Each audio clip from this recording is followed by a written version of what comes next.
And we are ready to go on this Friday. Hope you're having a great one. We are down to 2 days, just 2 days to go until the start of the Notre Dame football season. Notre Dame and Miami. Sunday night, the 6th-ranked Irish, the 10th-ranked Hurricanes, a 7:30 kickoff right here on Sports Radio WSBT. Vince, let me just ask you this. When was the last time there was this much optimism going into a Notre Dame football season? That's a really good question. How about 2006, maybe, like following that Coming big up, Charlie Weiss, yeah. because you had Quinn and Samars, all those guys back, and that whole deal. I think there was a lot of optimism going into that year. Other than that, it's a really good question because it feels like I'm like trying to even after 2012, getting to the national championship game with as much turnover as there was the next year, I don't remember there being this much the next year. Right. Well, and Notre Dame has not done a great job of following up really good seasons with a really good season. What I mean? And so, this is it's slightly uncharted territory, that Notre Dame is kind of ranked where they are and has the expectations that they do and has the roster that they do. And we're going to see how Marcus Freeman and company operate under those kinds of conditions. Mm-hmm. But it's going to be fun to watch. I feel very good about it. You're right. The optimism is high. There's no doubt about it. It is very high. Optimism, borderline. I don't know even what's the next level. I mean, there's a lot of excitement. There's enthusiasm. There's unbridled enthusiasm, I guess, 12-0 national championship. Yes. Expectations, high expectations. That's probably the next level. Nope. Very high. Are they realistic? Are they, realistic enough? I think they're definitely realistic enough because most everyone, after going to a national championship game last season, I think that is what is in the sights and the eyes of most of the shamrock colored glasses Irish fans out there, So I don't know. We will see. It all starts Sunday night at Hard Rock Stadium. 28th all-time meeting between these two teams, Notre Dame and Miami. Just the 5th time that they have met since 1990 when the annual series was discontinued. Again, it's a 7:30 kickoff Sunday night. Game day coverage on Sports Radio WSBT begins at 3 o'clock Eastern time. Tim Grau, Jim Irizarry, Eric Hansen, Tyler Horka on for 3.5 hours into the lead up of the network pregame show. And of course, Tony Simeone and Ryan Harris will have the call on the Notre Dame radio network, which airs right here on Sports Radio WSBT, as well as Sunny 101.5 FM. Tony Rice, Mike Golick Jr., team physician Brian Radigan, and Fighting Irish linebacker Niles Morgan, all the guests for this week's show. Dr. Radigan's always a great guest. Yeah. Because he's a former player. He's the team doctor. He's a team dad, or former, I guess, at this point. But he was always a great one to talk to back when I did the show, with those guys. So, yeah. Daughter's on the Notre Dame women's basketball team now after she transferred back to South Bend St. Joe alum. So he's still a Notre Dame dad. So you need to get him on this show so we can talk some women's hoops.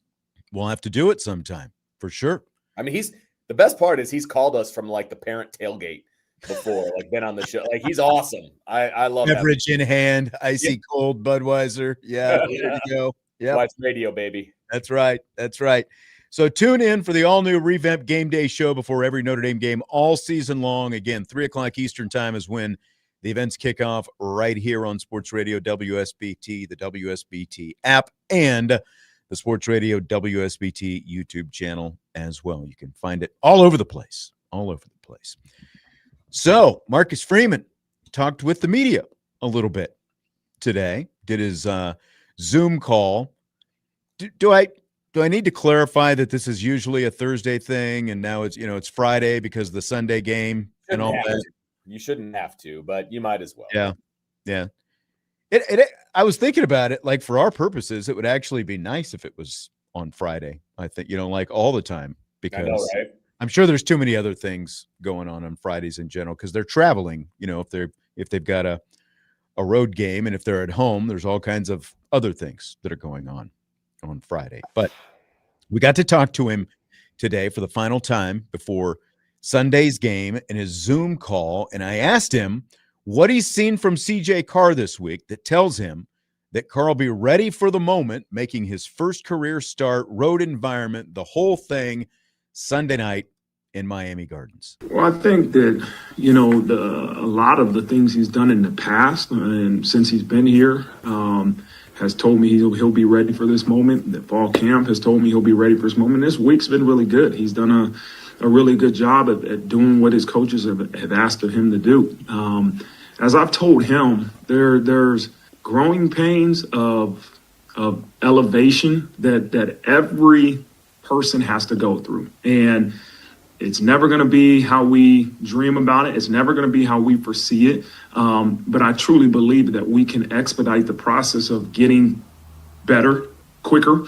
And that's just what I want him to know. Like, you're not going to be perfect, right? There's growing pain. You got to go through some ups and downs to kind of figure out what being the quarterback at Notre Dame's all about, and I'm sure he thinks he has an idea, but he'll go and I'm not talking about one game. I'm just talking about a career. I'm talking about what this season will look like. And so he's just got to do what he does best. And that's, he's an ultra competitive individual.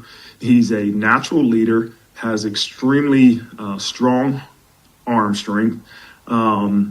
He prepares his tail off. And so all those things are going to help him perform the way we need him to perform. But there's a lot of people around him on that offense between the players and coaches that are also there to support him and that he has to utilize and he will utilize. And, as I always say, he emulates the head coach more than anybody else in this program. And so just know that it takes people. It's not one person. It takes people, and I'm confident in what he'll do on Sunday.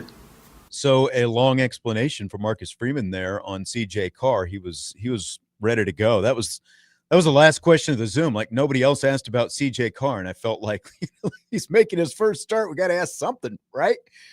I found that last comment from Freeman interesting because, like, he said, like I always say, he's, what did he say? He emulates the head coach. He takes on the personality of the head coach. I don't think I've ever heard Marcus Freeman say that before. Maybe he says it in the building all the time. What did you think? That's a very interesting. I'm not around him enough to know that he always says that. If the soundbite wasn't a minute and a half long, I would play it again. But that's what it would take to get to that. Yeah, that's point. true. So. That's true. Look, I mean, he basically is preparing us all for the fact that CJ Carr is going to make mistakes and that he is a very confident guy and he's got a strong arm.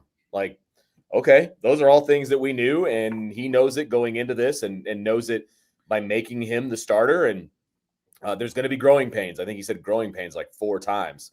So he's anticipating it for sure.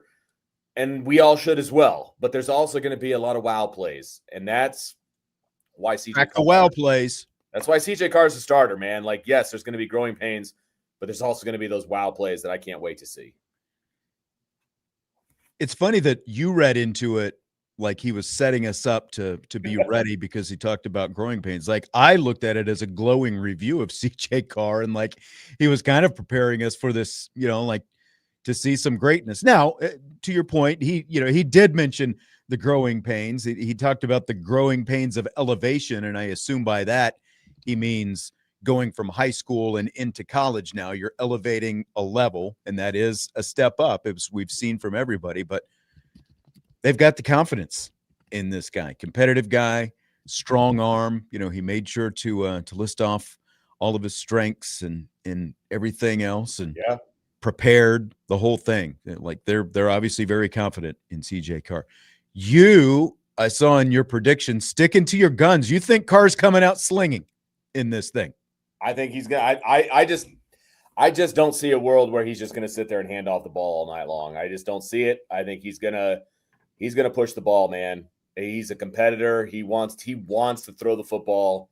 I'm sticking to it. I think he wants to throw the football, but like Mike Denbrock said the other, like we had the comment for Mike Denbrock where, he was asked, like, what's the thing, like, what's the common tie in terms of success for a first-time starter. And, the first thing that he said was realize that you can get a first down and not necessarily, have to go for it all downfield. I'm paraphrasing basically. And I think that is the key for CJ Carr. So like if we're qualifying gunslinging as he's going to throw the football, I mean, I agree with that, but I also, don't think he's just going to come out throwing left and right and all over the place. The key is obviously going to be like make those throws that you're confident in, make your layups, keep the chains moving. You don't have to go for it all every time because it feels like that's where some of those turnovers that we heard about in training camp came into play. I'm not saying he has to go for it all. I'm saying he is going to push the ball down the field because that's what he's going to do. Again, he's not going to dink and dunk it. This is not going to be a game that Notre Dame fans are used to watching where the quarterback just throws it, 10 yards and under all the time. Like it's just not going to happen. I'm not saying I have to put like rooms on him. I'm not saying he can't throw downfield. I think Jesse and I have talked about this a little bit more. Maybe I feel like where Carr, the examples that we've had going back to the Blue Gold game last year and the first day of practice this year and hearing some other things, I think where Carr has gotten into the most trouble is when he's deep down the middle of the field where the safety can get involved. That's like, look at the interceptions that we've seen with our eyes. It's been the safeties who have made those interceptions. So like there's a difference between maybe forcing the ball into potential double coverage or, not knowing what the safety is going to do and it ends up being double coverage versus deep stuff on the perimeter, those kind of things. Would you agree with that? I would say he needs to be careful going over the middle of the field, but Notre Dame loves to run stuff over the middle of the field, and I don't see that changing either. So they're going to run crossers, they're going to run, the deep digs, and they're going to do all that kind of stuff, and I think that he excels at that kind of stuff. But he also excels throwing the ball to the sideline in a safer situation. Right. He made a comment that, I learned pretty quickly to stop throwing toward Leonard Moore. You know what I mean? Like, obviously, Leonard Moore got the best of him a few times. In general, that feels like a pretty good career decision. Yeah, 100%. But, like, he goes, but I also have Malachi Fields, so I still went at Leonard Moore. Like, so I still think he's going to have some pretty supreme confidence no matter who's guarding who, where. And I think he's still going to try to fit the ball into some tight spots. And, again, weather's going to play a factor here, which could tamper things just a little bit, but I still think he's going to come out trying to throw the ball all over the place. All right. You're very high on this throw the ball all over the place. We're gunsling. So how many attempts are we going for? How many attempts is CJ Carr going to have? 25. Okay. I don't think that's throwing it all over the place. I think that's a moderate number. So I think throwing it all over the place and the number of throws are two different things. Like I think those 25 throws. He's going to make throws all over the place is what you're saying. Yes. Like he's going to be all. And you still think they're all just going 50 yards downfield. Okay. 100%. I'm not saying he's never going to throw the ball downfield. I just think you're a little bit more optimistic in what it's going to look like downfield than I am. I think there's going to be more throws of 10 yards or more than there will be of 10 yards or less. How about that? I could see that. Is that fair? Yeah. Just to put a number on it. Because that obviously factors in intermediate throws as well. Yeah. So. Because I think intermediate throws is something that Notre Dame quarterbacks have really struggled with in the past. Well, and yes, they have struggled with that in the past.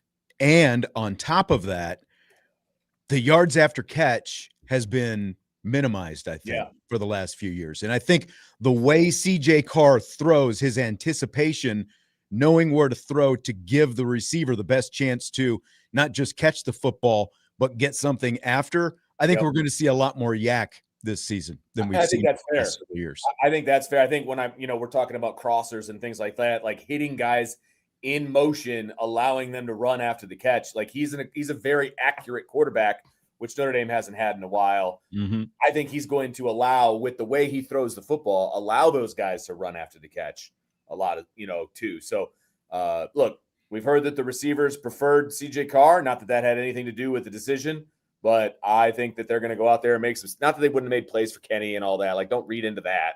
But, like, they're going to go out and make plays for CJ Carr. I think they're excited about what the quarterback brings to the table, regardless of the weather.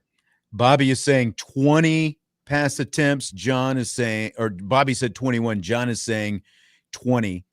And I'm going somewhere between 20 and 25. I think that is kind of the happy spot for this game because you run the football the way you should with Love and Price. Yeah. Like they're still going to lean on the run game and the offensive line because they should, right? Yeah. Regardless of who the quarterback is, but I think the quarterback is going to loosen it up for the running backs as well, which previous quarterbacks could not do. Right. So Marcus Freeman also asked about his team, sort of the balance of how you get up for a game like this with handling emotions and that kind of thing as well. I think you got to be able to, utilize those nerves, which is a natural human kind of an instinct to have when you're anticipating a game. My thing for them, Chuck, is to remind them there's work that has to be put in. You hear me say all the time, delayed gratification. It's patience plus work. Like, we have to work these next 48 hours. And you can't sit here and daydream about, Sunday night and forget to understand the pain that you have to put in practice, the pain that's associated in achieving those things that you want. So, listen, our guys are going to be excited. I think every person's going to have some nerves. I'll have nerves, right? That's just a natural human reaction, but we got to make sure we really channel those emotions the right way. And my focus is right now, the next 48 hours, continue to channel that focus into work. So, Vince, is there anything that would make you doubt that they would have a problem along those lines, emotions and the whole thing? No, because it's a pretty adamant no. One thing that Marcus Freeman has done an excellent job of since he became the head coach is having this team prepared for big games on the road. Now, they haven't always come out on top, a la, Ohio State in his first game of his head coaching career. I don't really count.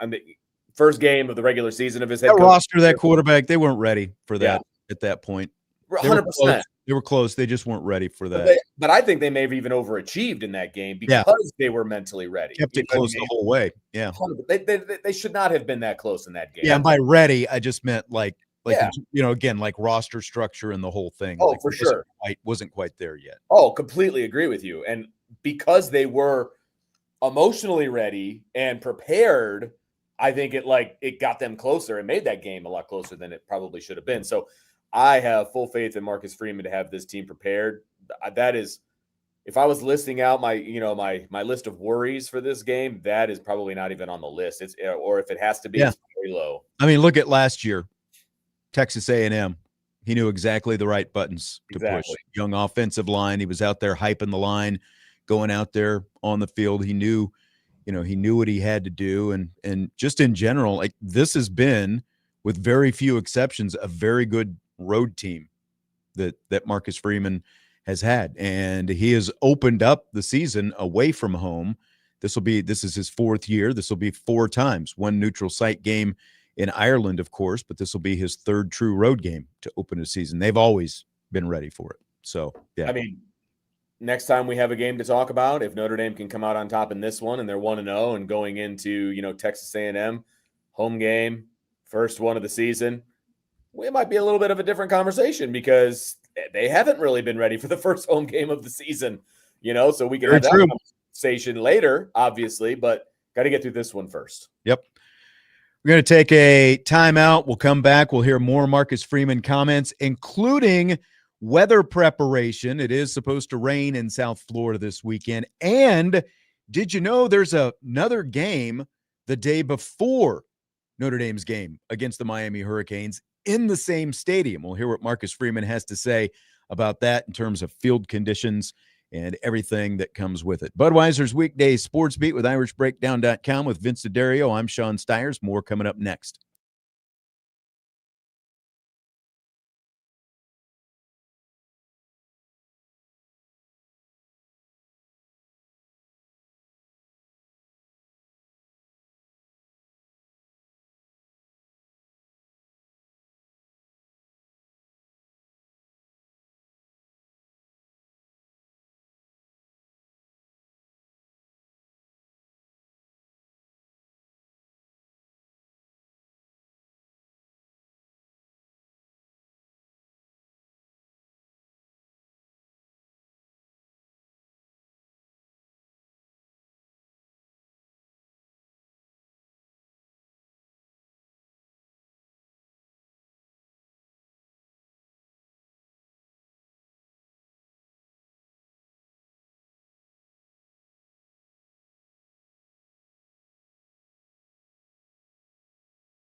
We continue Budweiser's weekday sports beat with IrishBreakdown.com. I'm Sean Stiers with Vince D'Addario, Notre Dame and Miami. 6-10, 6th-ranked Irish, 10th-ranked Hurricanes. Coming up Sunday night, 7:30 here on Sports Radio WSBT and the Notre Dame Radio Network. The Odyssey app, AUDACY.com, if you want to listen online and you're not in our market. I can't even read what that handle is in the YouTube chat, but he says, do you think Miami will pump in fake noise for the game like 2017? I didn't realize they did that. Never heard that. I never heard that before. Some of these night games, like, remember there was one a few years back where it felt like Notre Dame was probably doing the same thing. So I'm not gonna throw shade at anybody for that. Joe Allen thinks that CJ Carr is going to go 19 of 24 for 210 yards. That's a lot of yards for 19 completions. And how many touchdowns is that going to be? That's what I care. I don't care about yards. I want balls in the end zone. That's what I care about. But it'd be great if you went over 200. I mean, I think that'd be a really successful day. Considering everybody's worried about the weather and everything. I just checked the weather. It doesn't. I don't know, man. It doesn't look like it's going to be that bad.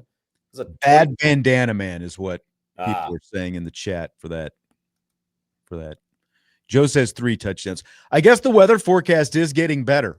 So that's good news. Like, everyone's been sweating it literally all week. And now, That's why you don't worry about weather. Just let it be. By the way, weather here in town, very fall-like this week. It was downright chilly out there this morning. It was in the 40s. Chilly equals beautiful. This has been the perfect weather. And I know you get out and you do your stuff in the morning. And so you're a little I feel it when I'm coming to work and I'm doing duty. But man, the evenings have been just absolutely gorgeous. Getting out for a walk or whatever. Friday Night Lights tonight.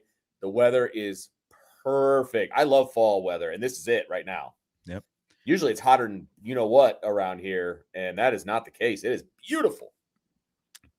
Penn hosting Mishawaka tonight, the backyard brawl out in Vince's backyard right now. He'll be on game patrol. So if you're out there, look for the Dean of Discipline, and he'll tell you to keep your buttocks off the field or whatever he tells you to do. That's right. Out there. All right. So an interesting twist this weekend. I didn't know this today. Kyle Kelly asked this question during Marcus Freeman's Zoom. There is another game in Hard Rock Stadium this weekend. Saturday afternoon, Florida A&M plays Howard in the Orange Blossom Classic. And Kyle asked Marcus Freeman about that, like any concerns along those lines with field conditions and that kind of thing. Been in communication. Some of our people here in the facilities, people down at Hard Rock, and again, the confidence they have in their playing surface in terms of being able to handle a certain amount of rain and back-to-back games. Like, this isn't something that's new for them. So they're prepared. Our guys will have multiple cleats if we need to. We'll have cleats that have longer studs and cleats that have shorter ones in case they want to change.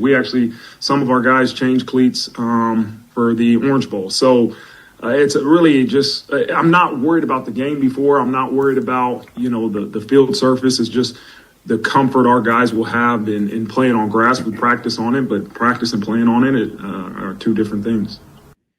Yeah, so Tom was, posting something in the chat earlier about Bermuda grass down there at Hard Rock Stadium, and I did read that they have Bermuda grass and the whole thing. And it is a multi-use stadium. Obviously, the Miami Dolphins share that stadium with the Miami Hurricanes. So I'm sure there are plenty of weekends where they've got back-to-back, where Miami is playing on the Hurricanes are playing Saturday and the Dolphins are playing on Sunday. I wonder, especially like Art said that his daughters are down there right now and the weather is great. I mean, you can still get rain potentially tomorrow. There is at least some precipitation. I wonder, would they change out all of the sod? Would they just change out trouble spots on the sod?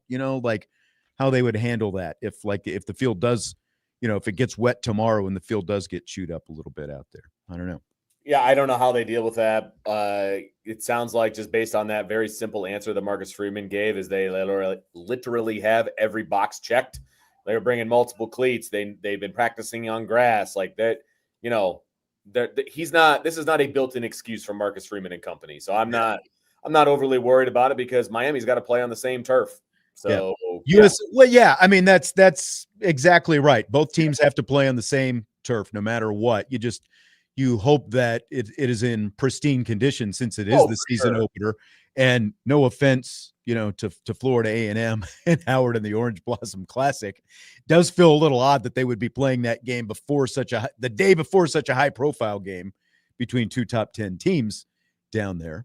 But, to USMA 87's point, he says he has to believe they have special drainage underneath, like on some golf courses. They do. Like I've done a little bit before today reading on that. They've got like state-of-the-art drainage underneath, because it is Miami and because it does rain so much all the time. So. I think they're going to be just fine. But I'll tell you what, there is nothing like fresh cut, short grass in a stadium. Like it. I mean, I'm sure for the most part it's perfect. The smell. I mean, come on, like that. That's what I miss about Notre Dame Stadium, is the smell of the grass when we used to go down on the field at the end of the game, when it's all chewed up. Yeah, and you just have that pungent smell of fresh cut grass in the air. It was pungent, all right. Yeah, it was pungent and it was slippery. Grass and sweat and blood and whatever. Oh yeah, absolutely. It was awful. Yeah, it was baby. So bad. Anybody who because I agree with you. I love the smell of fresh cut grass and all of that stuff. But I defy anybody who is like, oh, they need to have real grass at Notre Dame Stadium, to go down there in October and November and tell me that that's a safe place to play. Yeah. Because it definitely was not that. I've seen Vince come out of his house in the morning, with one of those big, drill instructor hats on his head, saying, I love the smell of napalm in the morning, chewing his cigar and everything else. He is out there. He is into it. That's what you do. I mean, nothing like it. Little defensive line talk. I think it was somewhat surprising, at least to some people. Cole Mullins and USC transfer Elijah Hughes made the 3 deep for Notre Dame's defense at defensive tackles this week, and Marcus Freeman discussed them a little bit.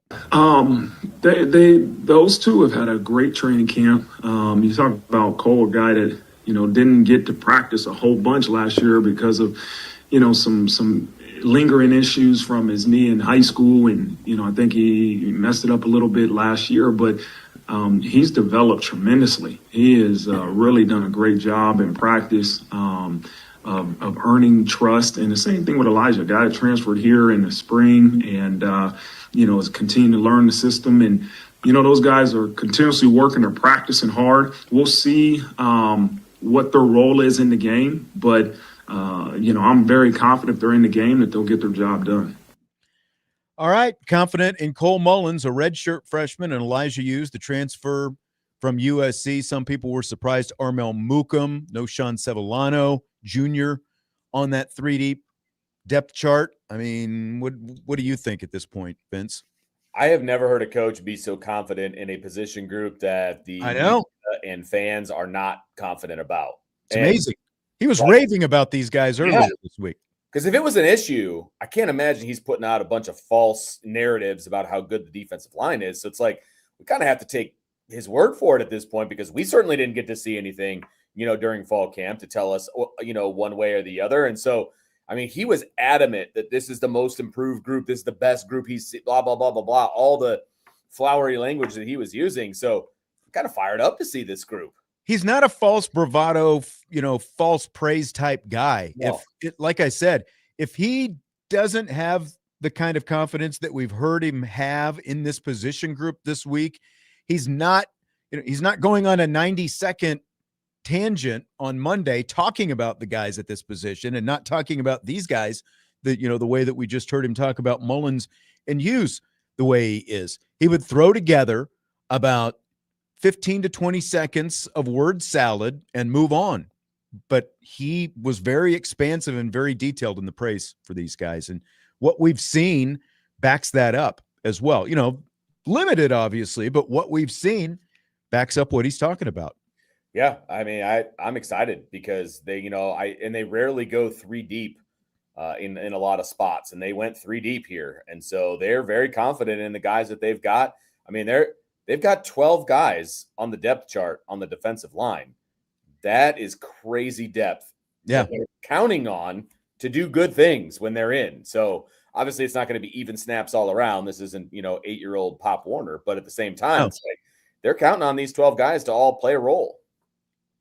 Yeah, I mean, I think if you need them to, like Mullins and Hughes could easily give you a series or two, like in the second half to keep those horses fresh down the stretch when the fourth quarter. Because this is one of my greatest confidences is that Notre Dame's lines physically are going to be able to take over, win the game, similar to Texas A&M last year. If it's a close game into the second half, that Notre Dame's lines will take over. And that will be a massive difference in this game. I completely agree. It might be a little touch and go there at the beginning, but they're going to wear them out. I mean, Notre Dame's lines are going to wear them out. All right. We got a kicker question today, so I want to make sure that I get this in before Vince has to take off to go to do disciplinary duties out there at Penn. Noah Burnett going to handle field goal duties. He's number 1 on the depth chart there. Marcello Diomede handles the kickoffs.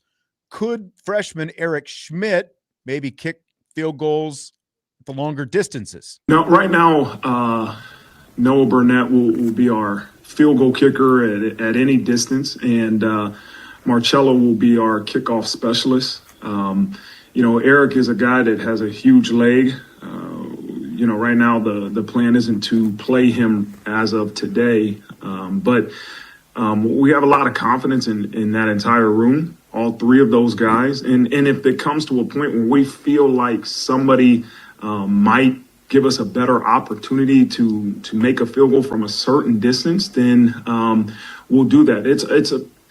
We compete. We obviously name roles for each week, but we also still have to compete. And, we will do that. But we feel really confident what Noah provides in terms of being able to make field goals from the distance that we will decide once we get down there. And then, we feel great about Marcello and his leg for kicking off. All right. So what do you think there, Vince, of what you heard from Mr. Freeman on the kickers? That tells me that they're not kicking any deep field goals in this game. And if they do, it's not going to be Noah Burnett. If you're back around the 35 and it's like 3rd and 5 or 4th and 5 or shorter, you might just be going for it instead. It's a 52-yarder. Yeah. Noah Burnett should be able to make a 52-yarder, but my guess – field conditions. My guess is going to be like, hey, young pup, just go in there and pipe it and see what happens. You know what I mean? And we're talking probably end of half. I think we see Schmidt. Yeah. End of half, end of game, you know what I mean? Like that kind of stuff. And so I don't think they're married to Noah Burnett taking every kick. I think 40 and in, Noah Burnett's your guy. But I think anything beyond that, they're going to be thinking about somebody else. And it doesn't surprise me that Noah Burnett's not doing kickoffs, because I would not waste his leg doing that. And it's not the strongest. Let a guy just go out there and just pipe the end zone. Yeah. Yeah. All right. Vince has got to get running here pretty quickly. Give me 2 things you are confident will happen against Miami. Notre Dame's offensive line will be a positive when we're talking in the post-game show, for sure. Whether it's pass blocking, run blocking, what offensive line is going to be the deal. And the Notre Dame secondary is going to lock down Miami's receivers. Whatever that looks like, they are going to be a very positive thing on defense that we are going to be talking about. So O-line, secondary. All right. Looking forward to it. Notre Dame and Miami, Saturday night, 7:30, or Sunday night. See, I'm so used to saying Saturday. Right? Sunday night, 7:30. I'll be down there, and hopefully I have an enjoyable evening watching college football. Don't try to beat anybody up on the way out like I tried to against Ohio State. All right? I can only imagine. Imagine. All right, have fun tonight. Penn, Mishawaka, backyard brawl. Backyard brawl. Let's go. Woo, all right. Cleveland. See you later. See ya. That's Vince D'Addario. He's checking out. I'm going to be joined very soon by Jesse Stiers. He will join me. I think his morning phase is over after the events of yesterday. Bobby Hensley's going to join us in the second hour for Rapid Fire as well. We still have a lot of Notre Dame Miami conversation to come on this show as we get a little bit closer. We're 2 days away, and we'll continue next right after this.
Budweiser's weekday sports beat continues on Sports Radio WSBT and IrishBreakdown.com. I'm Sean Stiers, and peeking in now with his future so bright he's got to wear shades on is the one and only Jesse Stiers. How art thou today?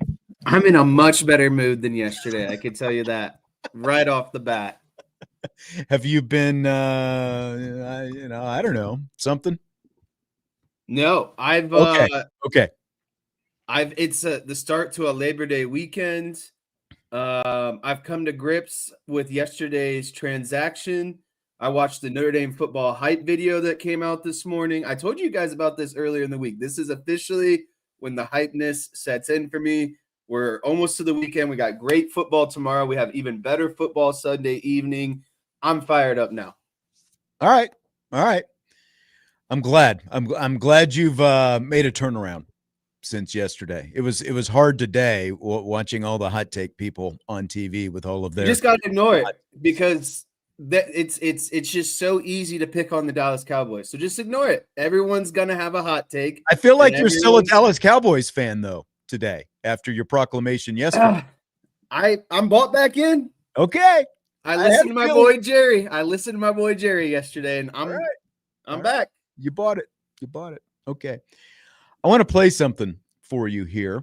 This is from CBS sports analyst Danny Cannell. He was on the Ryan Russillo show recently, and this is what he had to say about the Miami Hurricanes.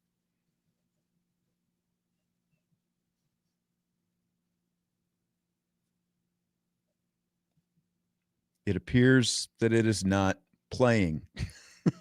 I don't know what. I was like, is this just me or what's going on here? Oh no, it was such good audio as well. Well, I think we'll have to call an audible on that. He basically said, like they could either be pretty good or they could easily even miss a bowl game, when all things shake out. There's a lot of pieces that got to come together for Miami this season. I mean, we've talked about it. They have a brand new defensive coordinator, a brand new defense completely from the portal, essentially. You have a brand new quarterback. A lot of your wide receivers are gone. You've put together a rebuilt offensive line that you think is going to, withstand the test.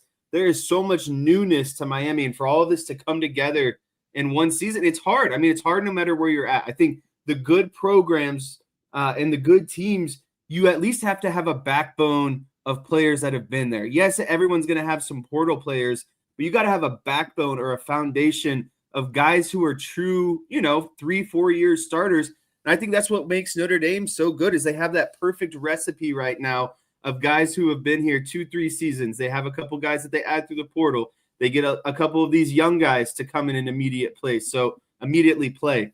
Miami doesn't have that. There's just nothing. There's no cohesiveness. There's no glue. Yep. And so I understand it's like the complete boom or bust. This season could go really, really great, or it could just not come together at all, and they're limping along and going 7-5. And that's why it's so odd to me that so many people nationally are buying in. I realize it's a home game for Miami and environment and all those different things, but it's odd to me that so many people are buying into Miami in this game in particular because they've done what I said was going to happen in the offseason. They're buying in solely on the quarterback experience. Yeah. Like you've got Carson Beck, third-year starter versus CJ Carr, no career starts. Even though there's more cohesiveness on Notre Dame's side, Marcus Freeman is the better coach of the two. He's the better game day coach. Like that's not even debatable at this point. He has proven that. Mario Cristobal still makes very questionable game day calls. Marcus Freeman, I think whatever issues you may have had last year, he addressed that, especially as the season went on. And again, roster cohesiveness, you've had to bring in 20 transfer portal players, on one side, and you had a team that just went to the national championship game that, if you just look at starters and all you say is starters that they have back, it's like what, 11 or 12 overall, but you've got like virtually the entire roster is filled with experience, even if they weren't all true starters. Like look at the linebacking core as an example. Like all four of those guys played last year. Not everyone was a starter last year, but they've all got a ton of experience from last season. Look at the secondary, a ton of experience across the board. Look at the defensive line. Again, like even though they weren't all starters and most of them weren't, ton of experience. Same on the offensive side of the ball. So it's very odd to me that people are turning their back on a coach that he has, who has proven what he can do in both road environments and in a macro sense from last year, and roster cohesion and depth and the whole thing. And they're essentially pushing all their chips to, well, this quarterback's got more experience and they're playing at home. So that's what I'm going with. I mean, I can almost guarantee you that if Carson Beck wasn't on this team, I don't think Miami would be ranked in the top 25 right now. Man, you're going that far, huh? I don't see it, man. Like, you lost a really good quarterback and a lot of, talent at the wide receiver position. And again, your defense is the reason why you couldn't be anything impactful last season. And all of that's still, up in the air. And the only thing you've got is Carson Beck right now. So we'll see how it goes. I agree. I asked Vince this question before he left. I gave him 2 things that he would be confident in because he was on a timeline. What 3 things are you confident will happen for Notre Dame against Miami? Yeah. I guess let's start with the biggest and the obvious, a win. I think that definitely happens against right? Like, that's fair. That counts.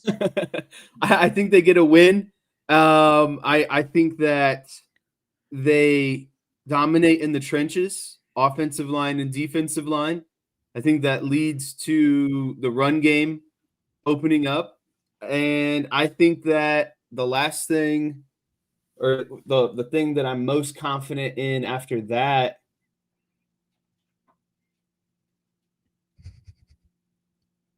I see is, again, this is very Vince-like. Gears turning. Actually. Not doing your homework. I did my homework. I just don't know which way I want to go with this one. Okay. I'm confident in a receiving touchdown tomorrow night as well, of over 20 yards. So you're basically giving me prop bets for what you're confident in. Well, I guess what are you confident in? I am confident, and I feel like Vince stole this from me actually earlier. I am confident Notre Dame's offensive line will own the line of scrimmage when the game matters the most. That is my number one certainty. And it, like, maybe there's a little bit, I won't say doubt, but I do need to see something from the defensive line before I'm completely confident in them. I am confident in them, and I do think that their depth is going to go a long way. I think I said this earlier. Both lines of scrimmage, Notre Dame will be able to dominate when the game is on the line. I'm confident CJ Carr will be good enough. Vince has, CJ coming out. He's just going to gunsling it and throw it all over the yard. I still think that's not happening.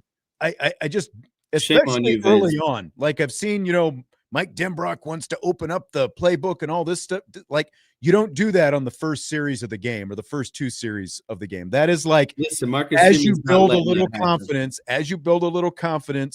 both in coach and quarterback in each other, I think that stuff can happen, but I just don't see it early on. And I'm also confident that the Irish will have more explosive plays than the Hurricanes. And those kind of things matter in games like this. I like that one a lot. Explosive plays. When you've got 2 good teams going head-to-head, Notre Dame will have more explosive plays than Miami. That is my third confidence in this game. Okay. I like that. I think that Notre Dame's defense won't lose a step from last season. Okay. That would be my understanding, kind of, how you framed and put together those. I feel like that's my last one. I think that there's a lot of concerns. Chris Ash, losing Xavier Watts, losing Howard Cross, Riley Mills, some important players. Yep. I think that they don't lose step. I think that they continue to be one of the top defenses in the country. Okay. John is confident Notre Dame will be able to establish the run game. I would buy that. Joe is confident Notre Dame will get at least 1 pick by a safety. Again, that's very specific. I think that there will be one interception. One interception. Whether or not it's by a safety does not matter. As long as it's an interception, that's what you're going for. ND Saylor says Freeman will have the defense ready to play violent, and they will put a scare into Beck and their O-line. I think that is a good one. Stymie says Reardon's a Dune. Price could start for 85% of teams in America. Tay legit. Tay hype is legit. All right, we'll take a timeout. When we come back, the one and only Bobby Hensley joins us for Rapid Fire with a lot more Notre Dame Miami perspective coming up in hour number 2. Budweiser's Weekday Sports Beat with IrishBreakdown.com.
It is hour number 2 of Budweiser's Weekday Sports Beat with IrishBreakdown.com, and it's Sean Stiers, it's Jesse Stiers, it's Bobby Hensley as well. I was wondering if you're going to add me there. Well, I thought that I did once. Maybe you added yourself, and I clicked the thing again, and I took you out the second time, subliminally. Old men in technology. It's wonderful. Get off my lawn. Bobby's got his Play Like a Champion Today sweatshirt on and his Miami Dolphins hat. Do we need to explain to people you were only a Dolphins fan and not a Miami Hurricanes fan? Like, is that why you wore that to try to troll people today? No, I was just thinking it's football, so I had a football hat on. And all right. Then I sat down and saw myself on the thing. I was like, oh, yeah, I'm definitely not a Miami Hurricanes fan and definitely not a Carson Beck fan. So I don't want anybody to get confused. Okay. But if I take it off, I'm so bald the light just blinds you. We've all got, well, at least you and I have that problem these days. That's right. Must be nice, Jesse. Blinding light. Yes, as he wears his hat over his coiffed hair. It's rapid fire time. We've got a lot of stuff to discuss. We do have breaks that we have to get in this hour, so we'll have to be conscious of that this time because I think we jumped right past one the last time Bobby was here earlier this week. Fill in the blank. We'll go around Jesse, Bobby, me. Fill in the blank. Notre Dame needs to score blank points to beat Miami Sunday. Jesse has a bad habit of muting himself. I'm going to go with 21 points. Young people technology. I'm so afraid of being heard on the hot mic that I always forget that I'm muted. But I'm going to go with 21 points. I've contemplated 21 or 24. I'm going to go with 21. See, I think Notre Dame to win the game is they're only going to have 18. I think Miami won't get above 17. So I think 18 would be a good number for them to win. Obviously, you want more, but I don't see a world where Miami scoring more than 17. That's where I am as well. I don't think Miami gets much, I don't think that they get more than 17. I'll allow 3 points, just to be careful, to say they get to 20, on an outside chance, which means 21. So I would be at 21 just to allow a 3-point variance. But again, I'm much more like, I don't think that they score more than 17 points. Stymie says 18, which means that he's in the 17 ballpark. Robin says 20. John says 24. So, I think we're all relatively in the same place with this. Do you buy or sell Marcus Freeman having a short leash with CJ Carr in this game? I think this is a narrative that a lot of people want to push, but at the end of the day, I don't think he's going to have a short leash with CJ Carr. I think that obviously there's going to be some mistakes. It's a first-time quarterback in a big environment, in a big game. But unless it's an absolute train wreck, then I think there's just going to be some growing pains, and you got to deal with it.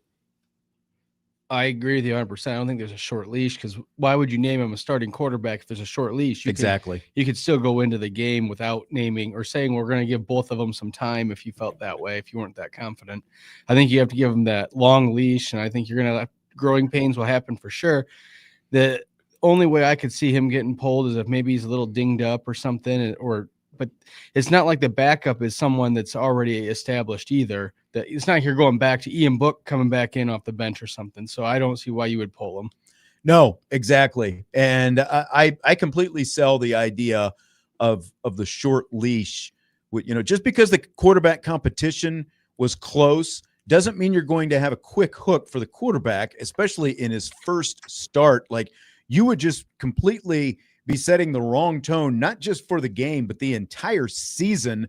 And I think that you just create more chaos if that happens. And that's not something that Marcus Freeman has ever done. And it's obviously not a road that he or Mike Denbrock wants to go down. So I agree with what Jesse's saying, unless it was, it just is like some colossal train wreck, like major. And I don't even want to set parameters on what that is. I think it when you see it. So I don't see it happening. I don't see them, giving CJ Carr a quick hook because he makes a couple mistakes early in the game. I just don't think it's going to happen. I don't think that's in Freeman's pedigree, really. He's such a player's coach anyway. Right. He's going to put that trust in his players, and he's going to put them out there to play and win the game. So, and I know you're talking about a train wreck, but even then, if it's too far off the tracks, you just let him take his lumps to the end of it anyway, if they're losing by 35 or something, because that's our guy. We're going to see what he's got to finish the game, I guess. See if we can get a positive at the end to try and get the nose up a little. All right, outside of CJ Carr, who's the most intriguing and or important Notre Dame player entering this game? So I'm going to do one offense, one defense. Malachi Fields on offense and Boubacar Traore on defense. Okay. I think Malachi Fields is a guy. I hope that our good friend Salty Virginia Peanuts isn't listening. I just think that connection is going to have more big play ability and really just kind of big moment ability compared to the Jaden Greathouse. I still think Jaden Greathouse will do a lot of work, but I just find Malachi Fields to kind of be the X factor to this passing attack that can really set them over the edge. And he seems like the guy, like he favors well to how CJ Carr throws the ball, the kind of throws that he can make. So if they can establish that connection, I think that can take them to kind of a new level on offense. So that's where I'm at. And then Boubacar Traore, I want to see a premier edge rusher. I want to see a guy who can maybe get double-digit sacks. And I think he has some of the most potential to do that. I mean, I think for me, it comes down to Jeremiah Love again. I know it's an easy one to say, but they're going to be so keyed on trying to stop him, especially with the freshman quarterback or rookie quarterback starting, to try and get him to throw the ball more. I'm really curious how he's going to, perform, knowing that he's the main guy. There's no one that's on the team that has what he can give. And then also, I think Noah Burnett, the kicker, I want to see what he's got, because I think some of those close games, you need to have a good kicker at the end of the game, and those are always tricky. Did you hear us talking about the kickers when you were coming in? I think that it could be tricky. I think that, like, if you look at, because the question was intriguing and or important, if this obviously is a close game, it could come down to Noah Burnett, a kicker, unproven at Notre Dame anyway. He's proven himself at North Carolina. Can he prove himself at Notre Dame? Can he make those kicks automatic, like Marty Biaggi talked about recently? I'm going to go Malachi Fields. I agree with you, especially like early on for CJ Carr. He needs a guy like Malachi Fields. He loves those back shoulder throws. He loves to be able to throw those one-on-one balls. And like Vince was talking about in the first hour of the show, like one of the lessons that CJ Carr said he learned was don't throw at Leonard Moore. Well, Leonard Moore was still, like he was defending Malachi Fields most of the time in training camp, but Carr knew, like, this is the dude that I need to be able to go to if I'm going to be successful. So I think that we're going to see a lot of Malachi Fields, a lot of connections between Carr and Fields. That doesn't mean those other guys won't get in on the action, but I think we're going to see a lot of that. Defensively, my key matchup on when Miami is on offense and Notre Dame is on defense is Malachi Toney, the freshman slot receiver for Miami, against Devontae Smith for Notre Dame. The slot receiver in this offense, the Miami's offense, like, goes off. They love to feed the slot. Well, Devontae Smith, what we saw of him in training camp, the Alabama transfer, who's going to be the primary nickel, like, they're both 5'11", but to me, Devontae Smith plays much more like he's 6'2", just with the length that he has, the physicality that he has. So I think they're going to try to make something happen there. And I wouldn't be surprised, like, we talk about where's the interception going to come from. I wouldn't be surprised if we see it come from that spot, Devontae Smith for Notre Dame defensively. So those are my intriguing guys to watch for the Irish. So this is the 5th consecutive year Notre Dame has opened the season away from home, which means Marcus Freeman will open his first 4 seasons as head coach without opening the season at Notre Dame Stadium. He talked a little bit about it this week. I embrace it. If you're asking would I rather start at home, I think you always would rather play at home no matter when you get the opportunity. But, there's something about going on the road, man. It's you against the world. It's, your group, right? There's no distractions. It's just you guys. And you're taking your show on the road and versus a great opponent at night. What a way to start college football season. It's something we enjoy, we embrace. That's what you go to Notre Dame for. That's why you come to coach at Notre Dame, to play in games like this throughout the year, but especially week one. Night game, prime time, everybody's watching you versus a heck of an opponent. That's what any competitor wants.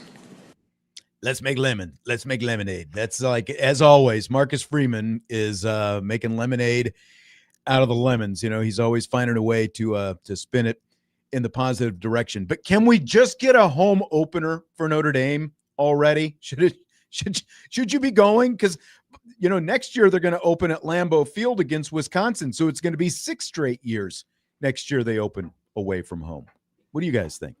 I think this is what happens when you're a premier team in college football, and I think Notre Dame understands kind of their schedule format and knowing, to catch some of these more in-conference teams, you have to play them early on in the season and get their, kind of out of conference. And so I think that kind of requires Notre Dame oftentimes to go on the road, but I love it, whether they're at home, whether they're on the road. I just love that Notre Dame starts their season with big football games. So I think Marcus Freeman is the same way. I think he is a big game magnet, and I think that it's really cool to hear, how he was talking about it's us versus everyone else type situation. When you're at home, you're insulated with your fans. There's more distractions. Your mom and dad are in the crowd, all of this stuff. When you're on the road, everyone hates you. It's just your group versus everyone else. And so I like that kind of mental mindset of locking in that the way that they do. So I think the last big home opener was the Notre Dame and Michigan game, Labor Day weekend. I think so. I was at that game. It was that 18? I think that was 18. Yeah. I think it was. So, but Jesse, you're kind of saying that like any opener for Notre Dame is going to be a big game anyway, right? That's kind of what you're doing. Yeah, I agree with that. I was kind of on the fence on this topic, and then when you hear the way that Freeman spoke, it's like that's why he's a good coach. Because now I'm like, you know what? It's fine. They're on the road. I don't even care. I'm buying He completely worked you over. Yeah, he did. Because then later down in the schedule at some point, you might have an extra home game, and then you don't have to worry about going on the road at some point. If you need to regroup, you can be at home, potentially around a bye week or something. So I kind of enjoy the fact they go on the road, especially when they can win those big games, because now you're setting yourself pretty and you already have that resume point. Because I know people talk about scheduling and if it's weak or strong, but going on the road week one, you've had all summer to prepare, all fall camp to prepare. I think it's good to go on the road actually and get that first win. And then when you come home, you already have momentum built. And then, like I said, then you have an extra home date later. And like Jesse said, I think that every game's Notre Dame is going to be a big game, especially the opener. So I kind of like what he's doing there. I mean, I do think there is something to the us against the world mentality for sure. They showed that they could handle the situation and the environment with an even younger, well, not younger, but just like a team that wasn't as proven at this point a year ago when they went to Texas A&M. You obviously had a veteran quarterback and a lot of other veteran guys, but that team had never done anything. You had a few lingering guys who played small roles in the 2020 college football playoff team, but it's 4 years later at that point. So there is something to that. And to Stymie's point as well from the YouTube chat, getting all eyes across the country as you're the only show in town is fantastic. It is. But you could also get that with a home game. Like, you don't have to go on the road to get, all the eyeballs on you. They could easily be playing at home Labor Day weekend against Miami or Wisconsin or whoever it happens to be and still get a lot of eyeballs on it. But I kind of like the idea, too, of going on the road to start with a game like Miami, because I used to hate back in the old days when you play the cupcakes early and you hold back your offense. You don't want to show too much. You don't want to put too much tape out there. So let's just go on the road because we've been preparing. And that's the other thing. Okay, if Miami was week 2 and it was a road game and you only had 6 days to get ready off of your other game, this way, like I say, you have all the whole camp to get ready for this road game. So, yeah, it's still on the road. It's still travel, but it's not like you're in a home rhythm yet. So it just feels like a normal game day that you haven't really gone into the pattern yet. So I just really like the road stuff and putting themselves against the wall and knowing they have to come out fired instead of maybe getting relaxed at home. Yep, very true. Very true. Fill in the blank. It will be an underachievement if Notre Dame doesn't blank this season. If Notre Dame doesn't make the college football playoff. It'll be a underachievement this season. I was gonna say if they don't win a game in the playoff, it'd be not a good season. I don't know they have to make it back to the championship game, which is what we want. I'm not saying it's a rebuilding year, but you have to at least get at least one round into the playoff for it to be a successful season. Ooh, so now Bobby's already on that. It's like it's not enough just to get there. Now you've got to win games and advance in the playoff, or else it's all a loss. I definitely think that I would say hosting another college football playoff game, which, if that's the case, you're hosting, you're the better seeded, higher seeded team. So then you do have to win that game. So I would agree with what Bobby's saying. I think that getting to the college football playoff is a must. And if you end up hosting a first round playoff game, winning that game is a must as well. Otherwise, it's a big disappointment because there is the option this year that they didn't have last year that they could get a first round bye as well. And that's kind of what I'm getting at. I wouldn't be surprised to see them get that bye if the season breaks down correctly. So they're already into that second round. I just don't see a scenario where they barely make the playoff, have to play in that first round, lose, and it's like, wow, that was a great year. I'm glad we had that season. I think that we need to go a little bit further to have a successful season. We're going to take a timeout. When we come back, we've got more rapid fire. Lee Corso hanging it up this weekend. We've got game props and some season props as well on Budweiser's Weekday Sports Beat.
Budweiser's weekday sports beat with IrishBreakdown.com continues. We've got Notre Dame, Miami, 7:30 Sunday night, right here on Sports Radio WSBT, the Sports Radio WSBT app. 7:30 kickoff. Game day coverage begins at 3 o'clock. Tim, Jim, Eric, Tyler, their guests this week. Tony Rice, Mike Golick Jr., team physician Brian Radigan, former Irish linebacker Niles Morgan, all on this week's show. They're on at 3 o'clock Eastern time, so be there with them.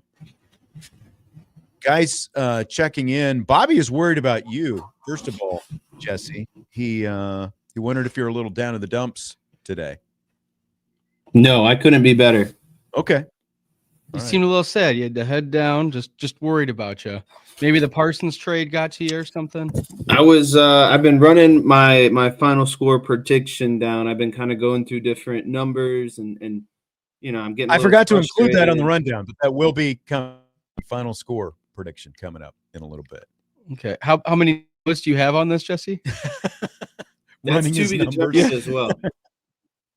Okay. It's an act in progress. Got it. Yes. Raymond checking in to make sure we're still breathing after the Micah Parsons trade. I tell you what, I was never that broken up. I was not as broken up as Jesse was yesterday about it. We can agree. I don't know. I don't think it's ever good to fully buy into anything Jerry Jones is trying to spin you. But as Jesse and I have said for the last few years, Dak Prescott is not Dallas's biggest problem. It has been the defense. And why did they get bludgeoned by the Green Bay Packers in the playoffs 2 years ago?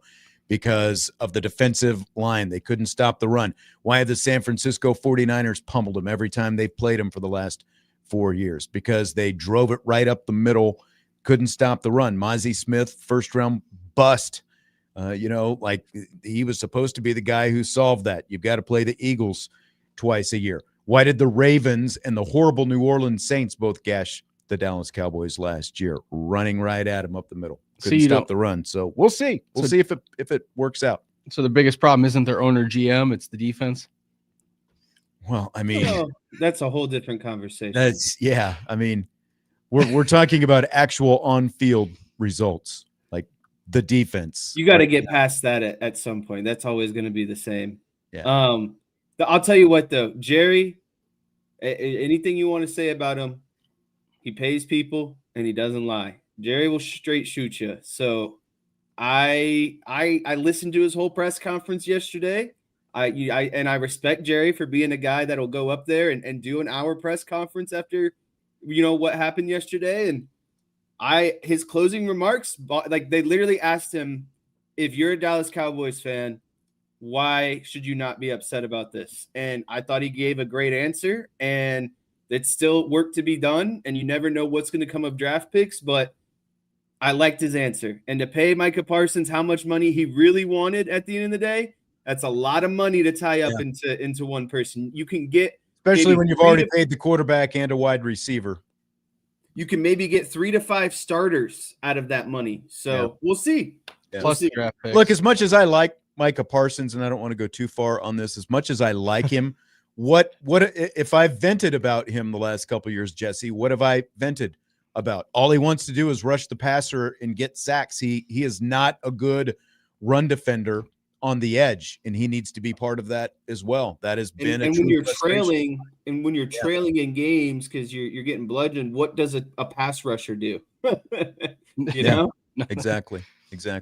By the way, Salty Virginia Peanuts in the YouTube chat wonders if Bobby Hensley's shoulders could possibly be any slimmer. I mean, maybe. I think it's just bad posture. Maybe I'm not. And maybe in comparison to Jesse and I, who both have the wide shoulder structure. Bobby wants to know when I'm leaving for Miami tomorrow around 12:15ish. I think my flight heads out. So hopefully it's a one-way ticket. You couldn't be as lucky. Fill in the blank. Lee Corso's college football game day swan song comes tomorrow before the Texas-Ohio State game. Corso's legacy is blank. Yeah, Corso's legacy to me is always going to be the headgear selection and being a guy who combines kind of the perfect amount. And I'm talking when he was in his prime, like, let's not go down the path of, he needed to retire 5 years ago. And he's still a legend. He still knows a lot about the game. There's a ton of experience underneath his resume.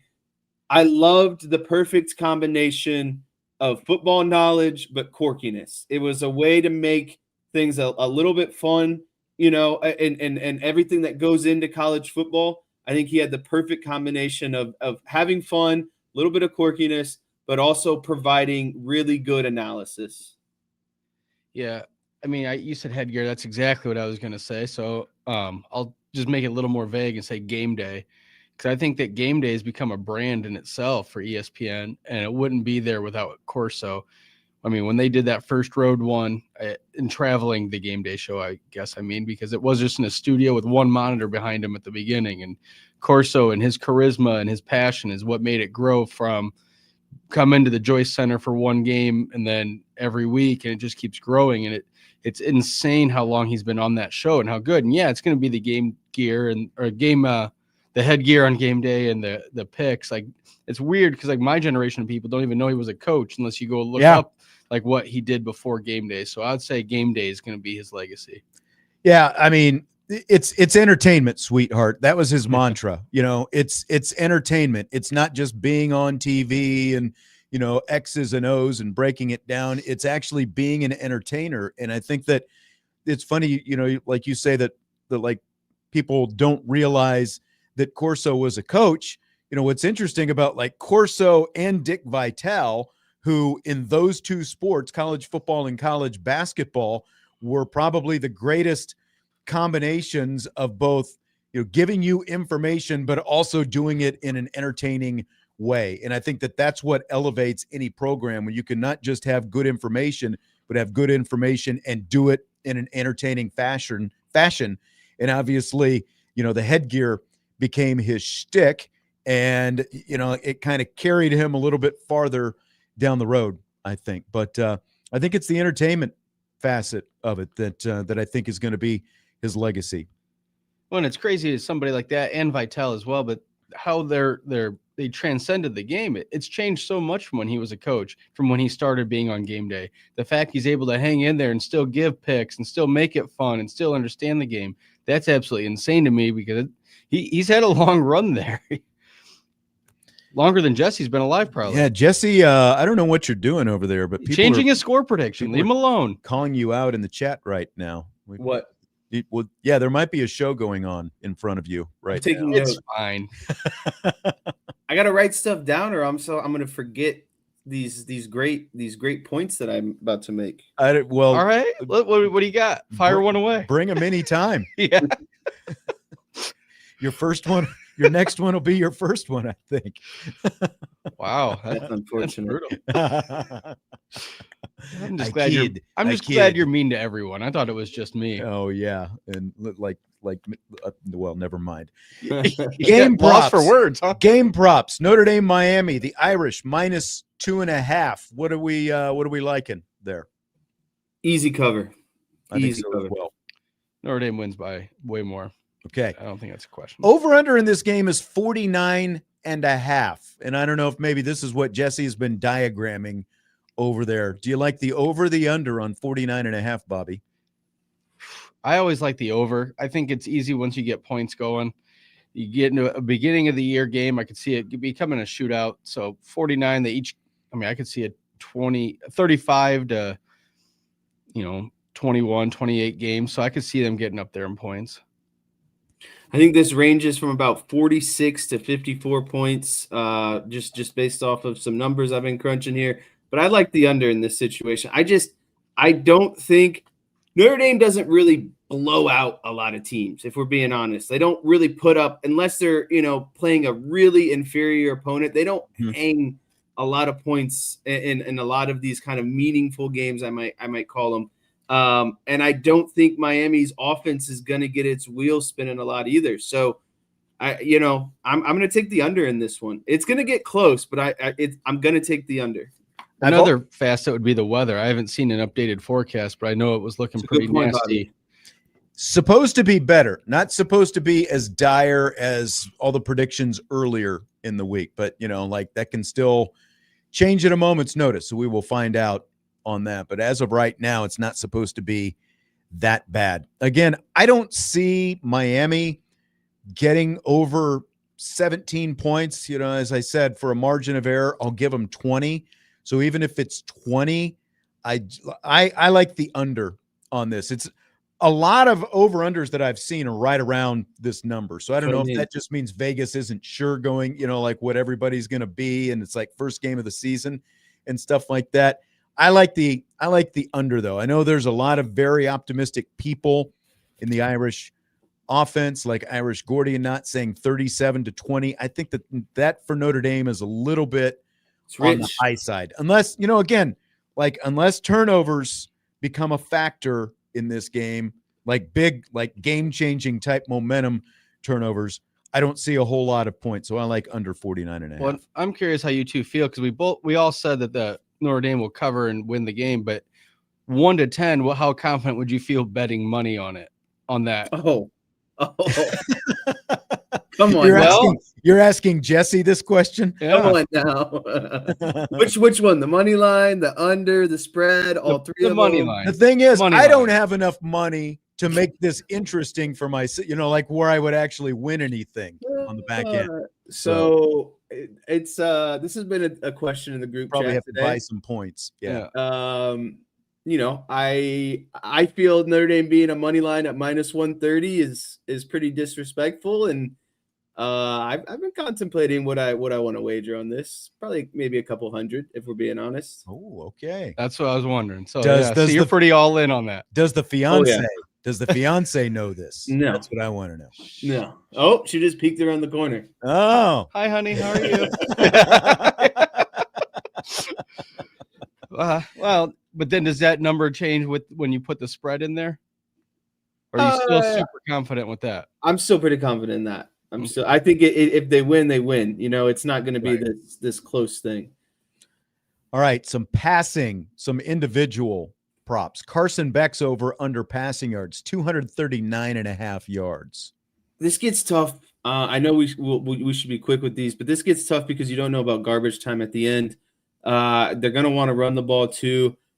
I'm going to say under, though. I think Notre Dame's secondary is ready for this. And again, I'm just not sold on that whole unit coming together game one. I think under. I think that I don't understand why he was such a big commodity. He's a game manager kind of to me. I don't think he's going to go out and throw for all of these yards and be dynamic and change the game. I think it's going to be way under. And even like at the end of the game, I know garbage time. I think by the end of it, Notre Dame will be up by enough that they'll either be running the ball to get the clock out and go back home, or they're going to put their second stringers in, because I don't think it'll be close. Yeah, I'm leaning toward the under because Miami does want to run the football. They think they're going to be able to run the football. They think they're going to try to run the football. So we'll see, kind of like Jesse said, like these numbers they can hold him in check all game. But then if Notre Dame is winning at the end, it's similar to like the Indiana playoff game last year. All of a sudden you're passing, playing catch up, and and some big numbers come at the end. I'm going under, though, for Beck. Carr's number is 186.5, and I love the over on this. I think this is way too low. Yeah, I think this is I think that I would set the number. I think the number is pretty fair. I think it probably should be closer to around 200. I think that's where he's going to end up, actually. So I'd take the over. I agree on the over. I think, a guy making his first start, they're going to let him throw the ball a little, try to get him some confidence. It's not like they're going to put the gloves on him and try and hold him down. So I think that he'll get, a couple big plays will help you get to that number pretty quick. I don't think 200's a bad number, and it's only 186, you said. So I think, he'll hit the over on that. So I'm going to give you the over-unders for 4 different potential Notre Dame receivers. Malachi Fields is 39.5. Jaden Greathouse is 32.5. Jeremiah Love is 15.5. And Jordan Faison is 30.5. Which of those guys are you most confident is going to hit the over? Malachi Fields. That's what I would go with as well. I think Malachi Fields is the easy answer. I'd say Love too, though, because that's just one screenplay that he breaks. Yeah, and I mean, if he's going to kind of waited for it a lot last year, but that's literally, if he's going to be more involved in the passing game this year, which we think he is, that feels like an easy over as well. My level of confidence would be Fields, Love, Greathouse, and then Faison. That Faison number, I would not be confident in that one at all, 30.5 yards. I'm taking the over for Fields and Greathouse, and I'm taking the under on Love and Faison. You don't think Love can get one play for 15 yards? I don't know if they're going to bring that trick out of the bag. That's fair. I understand what you're saying. I just that number's the lowest one too, so it'd be the easiest for someone to hit because it's probably one catch that he just gets through the line and then he's there. Exactly, like one catch and he could easily be 30 yards downfield. But again, it's like we didn't see a whole lot of that last year. But I feel confident based on what we've seen and heard. Player props are also tough because that's why they make them bettable, I guess. But it's like, this one is a play Vegas, could go this way. Vegas moneymaker. Yeah, that's again, like you really want to make money, stay away from player props. Honestly, I'm glad they're banned in Ohio. That's too much stress for me. All right, we'll take one more quick timeout and then back to wrap things up. We still got some more game props to go through and a couple season things as well. Notre Dame, Miami. Coming up Sunday night in Miami, open up the season. Budweiser's weekday sports beat with IrishBreakdown.com.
Winding down Budweiser's weekday sports beat with IrishBreakdown.com. I'm Sean Stiers, joined by Bobby Hensley and Jesse Stiers tonight as we get ready for Notre Dame and Miami Sunday night.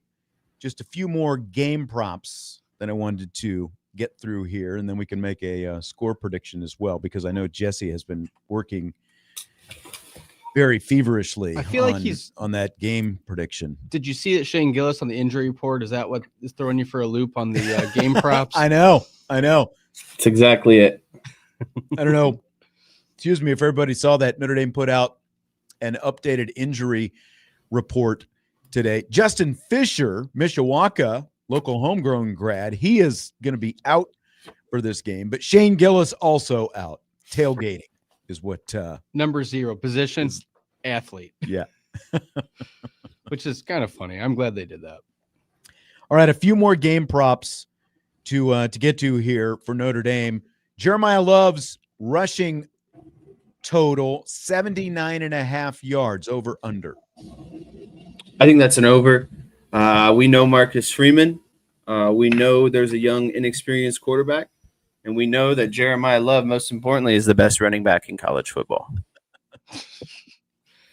I'll just say the other way. I'm going to go with the under because I think that if they get established everything early enough, they'll be up. They won't need him to be taking all of the hits, so they might let him trail off towards the end of the game. So I could see him getting above 70, but under 79.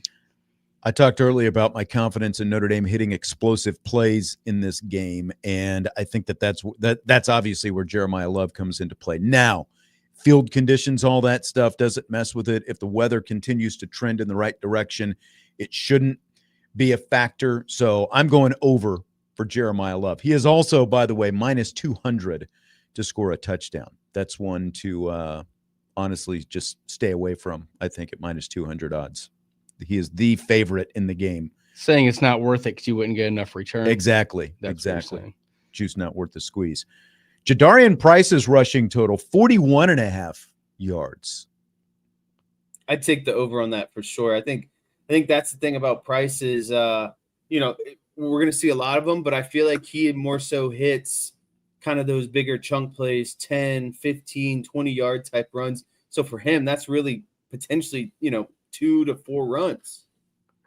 Yeah, I would say the over. That number seems kind of low because, like you said, chunk plays, you get a good – I know it's the same thing with every player, but he gets 2 chunk plays, he's already at that number, and that could happen in the first or second quarter. And he just, no matter how many games they keep playing, yeah, but I agree with what Bobby O'Shea is saying. Price will get that in one run because it seems like what tends to happen is when Love comes off and Price goes in, people kind of fall asleep on Jadarian Price, and then boom, all he needs is one crease, and the next thing you know, he's 35, 40 yards downfield. And I think that, like both of these guys are going to hit at least one explosive play, if not more. And that's typically like that's Jadarian Price's game. And the other thing that Price talked about being his offseason focus was being more consistent and, like reading defenses and seeing like how they're defending him and being able to be more consistent. So instead of 1 or 2 yards per carry, you're up, 4 to 5 yards per carry. And then boom, again, next thing you know, you hit a big one. So I like the over for both of those guys. Mark Fletcher, Miami's running back, has an over-under of 58.5. I do think he's going to go over on this. Either Notre Dame completely bottles him up, or I think he'll be somewhere around like the 65 to 75, 80-yard mark. Yeah, that seems like an over as well, because especially as the first game of the year, you just want to get consistency and start to get your team together. So I feel like there'll be a lot of running, especially early in the game. And then the seesaw starts to come about who's ahead and who's behind. But that number seems low. That seems pretty low for a starting running back when they want to have the run established. He's a bigger back, though. So, I still – bruiser. I'm not sure what he's going to be able to do against Notre Dame's linebacking core, especially in Notre Dame's safeties. Where are you, Jesse? Over, under for Fletcher? I'm going to take the under. Huh? I'm going to take the under. Under? Okay. Yeah. Okay. All right, game prediction, game score. Jesse's been working on it. What do you got? This comes with a lot of responsibility. I've really kicked back and forth what I'm thinking here. I've narrowed it down. I'm feeling good about it. I think we're going to see a 27-13 Notre Dame victory. 27-13. Okay. I think also alternate score 31-17. And that's what I've been really bouncing back with a lot here. I think Miami definitely gets a touchdown. I think they definitely get maybe a field goal or two, but I'm having a hard time.